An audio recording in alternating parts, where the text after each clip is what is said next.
Looking out the helicopter's window, I see a city skyline off in the distance. The sun glints off the buildings. All the activity is invisible from this distance. Everything looks so peaceful, so serene. This is what helps me mentally prepare for a new mission.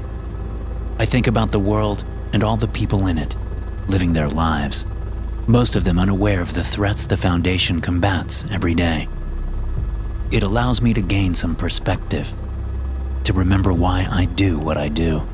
"What do you think it'll be this time?" Yul says from behind me. I turn to face him as he continues talking over the muted rush of the rotors overhead. "A shape-shifting monster? Maybe a guy who can explode in a nuclear blast over and over again?" On the bench seat across from us sit Garrison and Tucker. We're all clad in full gear, holding our weapons propped against our knees or between our legs. "Maybe it'll be a group of homicidal clowns," Tucker says, grinning, his small, deep-set eyes glimmering. "What the fuck is it with you and clowns?" Garrison says. "Every time you want it to be clowns." "Because I hate them," Tucker says reasonably. "What better way to work through childhood trauma than blow some monster clowns away?" "He's got a point," I say, looking at Garrison. "Well, in that case," Yul says, "I'd like it to be a monster who looks like my third-grade math teacher, Mr. McDowell. He was always yelling at me."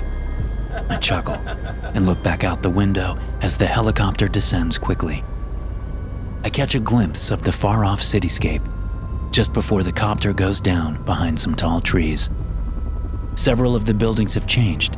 Instead of metal and glass, they look like they're covered in dark fur, like giant, rectangular animals.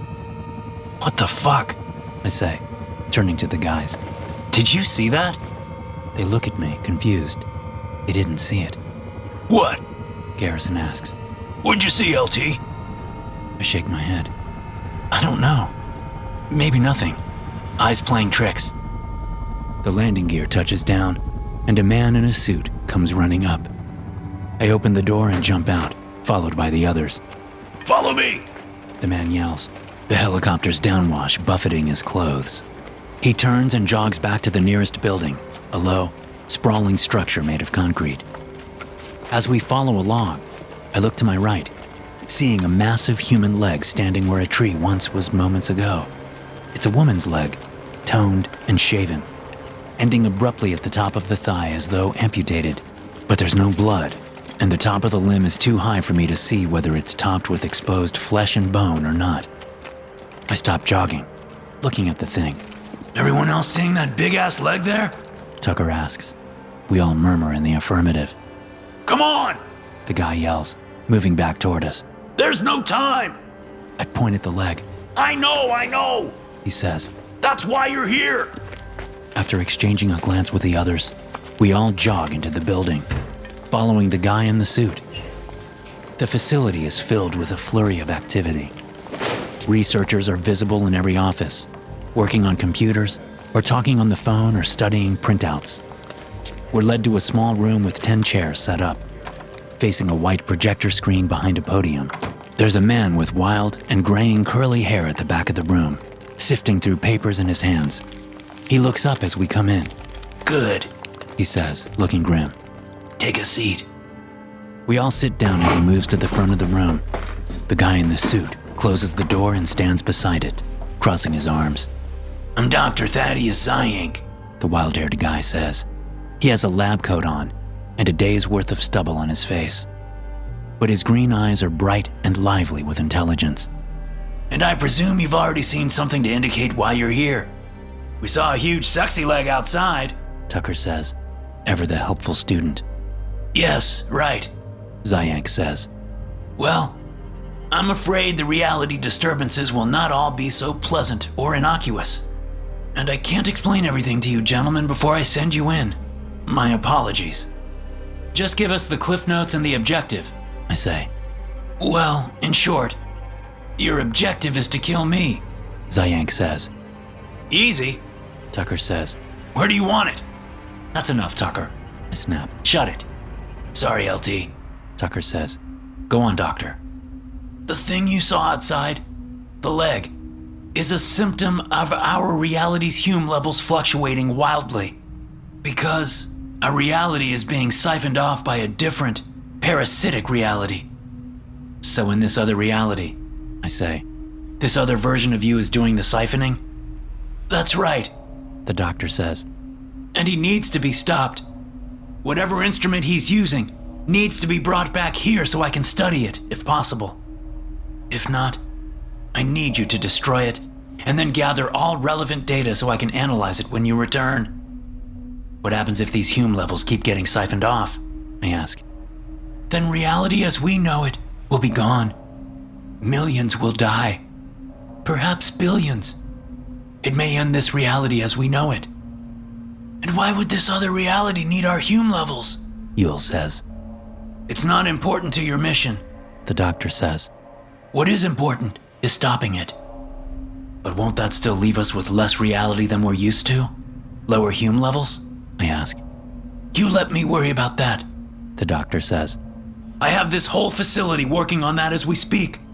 The faster you can do your job, the faster we can restore baseline reality here. Now go. Abbott here will show you the way. We jump up and follow the guy in the suit, Abbott, deeper into the facility. As we turn a corner, we all stop, frozen in place. The walls are made of bloody flesh. Human heads stick out of the walls, screaming in pain as their eyes and noses bleed. The image flickers like a broken television set, changing back and forth between our reality and whatever hellish one is intruding on ours. The lights in the ceiling dim and then brighten, and the flickering stops, leaving behind concrete walls. Jesus, Abbott says. The Scranton reality anchors are struggling to keep up. Things are getting bad. We must... His words are cut off by a ragged scream coming from an office up ahead, where the reality was flickering in and out. A man stumbles out of the open office and into the hallway, dragging a pair of scissors up his forearm. Blood spews out of the ragged wound. What the hell is his deal? Tucker asks. His mind is broken, Abbott says, ushering us past the man, who now mumbles as he bleeds out. I've seen it happen. When you suddenly experience a reality so vastly different from your own, it can be too much for the mind to grasp when baseline reality is restored. You're not going to do anything for him? I ask as we hustle down the hallway and into a lab. There's no time. We need to get you through now, Abbott says. There are several scientists sitting at control panels and computers in the lab. The office area overlooks a much bigger room through 3 large windows. There's a door sitting in the middle of the larger room. Just a doorway and a frame. No walls surrounding it. But there are glowing light bulb-like things attached to it. Wires run from them, snaking along the ground to a large and complex panel at which a scientist sits. We follow Abbott down a metal staircase and into the room. He goes to a wall and grabs what looks like phone-sized batteries from charging docks there. He gives us each one of these large batteries. They all have 3 lights on the top, green, yellow, and red. The green ones are lit on all 4 of them. Portable Scranton reality anchors, he says. Keep them on you. Hopefully they'll work to keep the area immediately around you somewhat grounded in the reality you know. Hopefully, I say. Abbott shrugs. It's new technology. If it works, be sure to let me know. We haven't had time to do much testing. What we do know is they're only good for about 2 hours. After that, you're on your own. So if these things die, we can end up like that guy in the hall back there? Garrison asks. Abbott nods. Just check the lights. When the green goes yellow, it's time to hustle. When it goes red, just don't let it go red. The other scientist walks over with a small device, which he hands to Abbott, who hands it to me. What's this one do? I ask, looking down at the device that looks like an expensive stud finder. It will lead you to the device Dr. Zyank was talking about. Now, please, he says, gesturing at the door in the middle of the room. Go, all of you at once. As I lead the way over to the door, I stick both devices into a cargo pocket. Then I look at my team. Ready? I ask.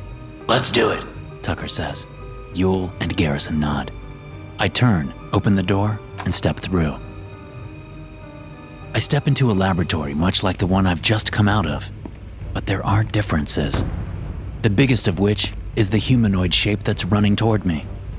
But instead of it being a thing of flesh and blood, like me, it seems that the being racing toward me is an absence of a being.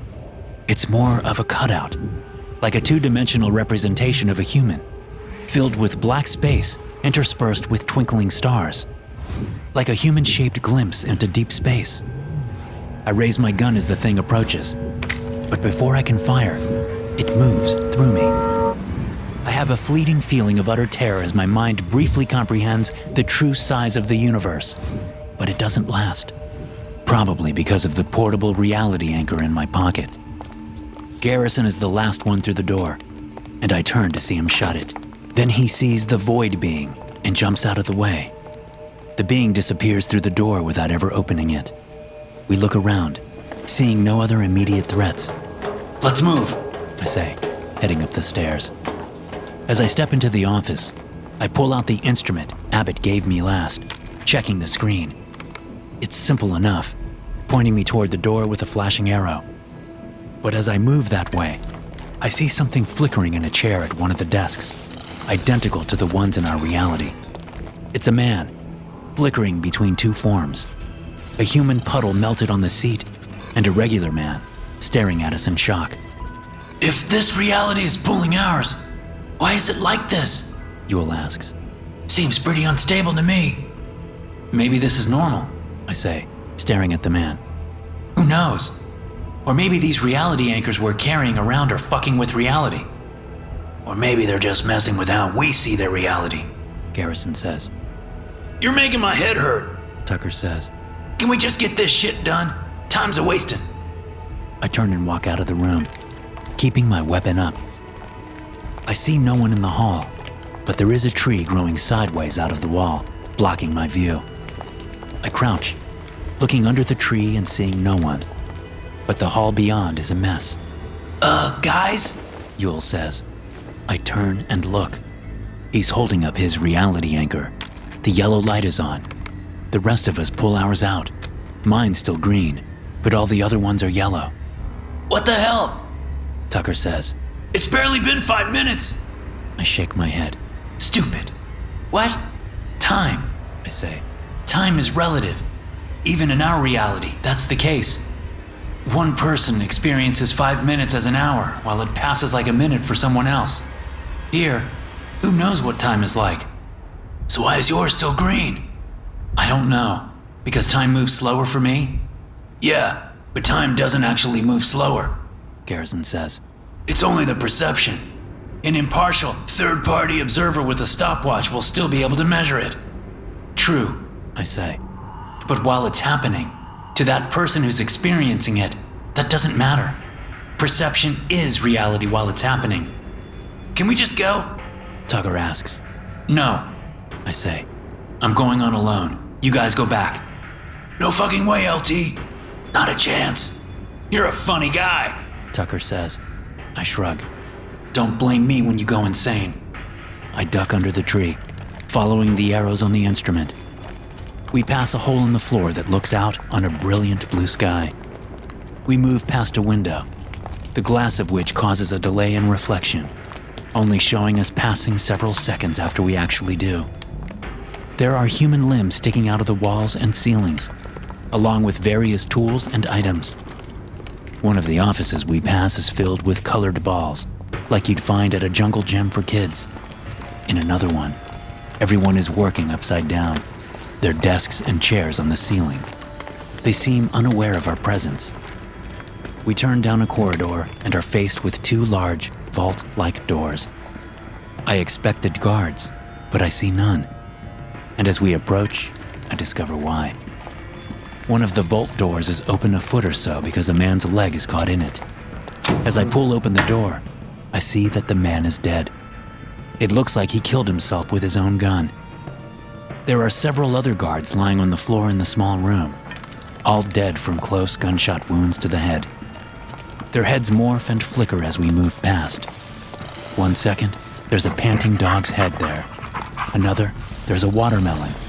The next, a set of kitchen knives. We move into a large, domed room with a strange mechanical device sitting in the middle of it, about the size of a sedan. Components whir, creating a bright blue light in their center. "What are you doing?" A familiar voice says from to my right. I turn and see Dr. Zyank rushing toward us from a wall of screens showing complex fluctuating graphs. I point my rifle up at him. "Don't move!" I shout. He stops, putting his hands up. "What are you doing back so soon?" He says. "Can't you see that our reality is falling apart?" I shake my head. "We're not who you think we are," I say. Zyank's eyes go wide as realization dawns. "Oh, I see. LT," Garrison says from behind me. I look and see that he's holding up his reality anchor. The yellow and red lights are flickering. "I'm sorry, Doc," I say, turning back. "but whatever version of us you sent out of this reality aren't coming back to save you. I hate to do this, but I have to save our reality. We can't allow a parasite to destroy our universe. We're not the parasite." I pull the trigger, blasting a hole in the doctor's head. His body collapses to the ground. "Let's destroy this and get out of here." I say. "What about collecting all the information?" Tucker asks. "Your lives are what matters." I say, pulling a grenade off my tactical vest and pulling the pin. "Fire in the hole!" I shout, tossing the grenade at the device. We all turn and run for the door. We get out into the hallway just as the blast erupts behind us. We run, turning the corner into the hallway we took to get to the device. And as we turn the corner, all the strange stuff flickers and disappears, leaving only a concrete hallway. I find this strange, but we continue running, unsure if what we just did will keep us from going mad in this reality when our anchors die. We get down into the lab with the door we came through, and I'm relieved to find that the lights are still glowing. I open the door and usher the guys through, then step through myself. Abbott greets us as we come through, but his hands are raised for some reason. He looks frightened. "Drop your weapons," A too familiar voice says from behind the door. My men and I whip around, bringing our weapons up and pointing them at ourselves. "You drop yours," I say. Other me shakes his head. I look at his men. They look just like mine, except for some small differences, a scar here, a different model weapon there. "We're just trying to get back to our reality," Other me says. "We don't want to hurt anyone else." "Else? What did you do?" I ask. "Same thing you did, I'm sure." He says. "Just let them leave. Abbott says. Let them go." My team and I back slowly away from the door, keeping our weapons trained on the men until they all leave. Once they're gone, Abbott moves to the control panel and shuts the power to the door off. He breathes deeply. "I'm glad that's over with." "You knew that was going to happen?" I ask. "Dr. Zyank hypothesized it, yes. He says. It was the most likely occurrence given the trillions of possible outcomes. So what now? Garrison asks. Is our reality good? Is what we just did going to help us? I think so. Abbott says. It created equilibrium, at least for now. Wait, I say. So why couldn't we just destroy our own device and kill our own Zyank? Why did we have to go there and they come here? Because that's the purpose of this reality, Abbott says. At least in interaction with that one. It's not just the outcome. It's the actions that matter in these situations. So whose reality was the parasitic one? Ewell asks. Ours or theirs? Both, Abbott says. We feed off each other, along with a complex string of other realities. But when things get out of hand, when one or more realities start taking more than they give, we have to do something like this. I thought about that for a long moment before saying, So how often do these missions happen? Oh, every other day or so, Abbott says. We don't usually let things get so out of hand, but this one took us by surprise. We'll be studying the fluctuations of this anomaly for years to come. Huh, Tucker says. You know, reality really is a funny thing.